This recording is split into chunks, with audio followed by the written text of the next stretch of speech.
Madam Speaker, I yield myself such time as I may consume. The gentleman's recognized.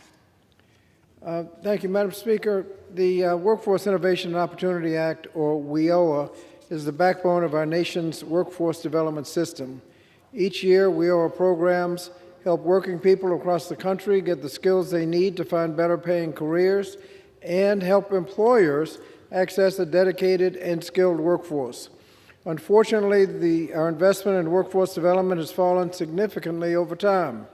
While the U.S. labor force has grown approximately 50% over the last 4 decades, federal investment, when adjusted for inflation, federal investment in workforce development has fallen by 2/3. This underinvestment hurts workers, hurts businesses, and hurts our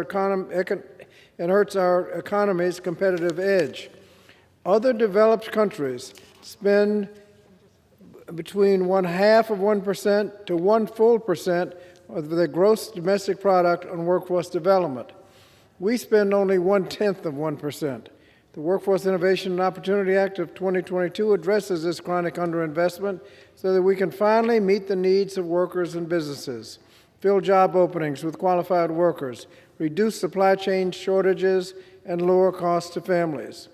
By investing approximately $80 billion over the next 6 years, this legislation would more than double the number of people receiving training services in the fiscal year 2023 and allow us to train 1 million workers per year by 2028.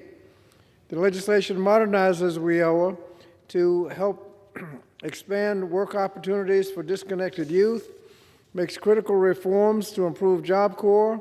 It expands sector-based training so that we can train for entire sectors, such as electric cars or trucking and nursing. It strengthens community colleges' capacity to help workers succeed in in-demand industries, and it helps justice-involved individuals re-enter the labor force and obtain sustainable career paths. Madam Speaker, if we want to keep our global competitive edge, if we want to lower costs, if we want to accelerate our economic recovery, then we must pass the Workforce Innovation and Opportunity Act of 2022. The legislation is a product of largely bipartisan, year-long effort, including a bipartisan roundtable and 3 bipartisan hearings in our committee.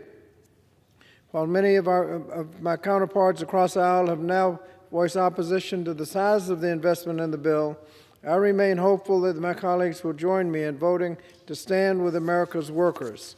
I want to thank the chair of the Higher Education and Workforce Investment Subcommittee, Ms. Wilson, for her work on this critical priority, and I urge support of the legislation.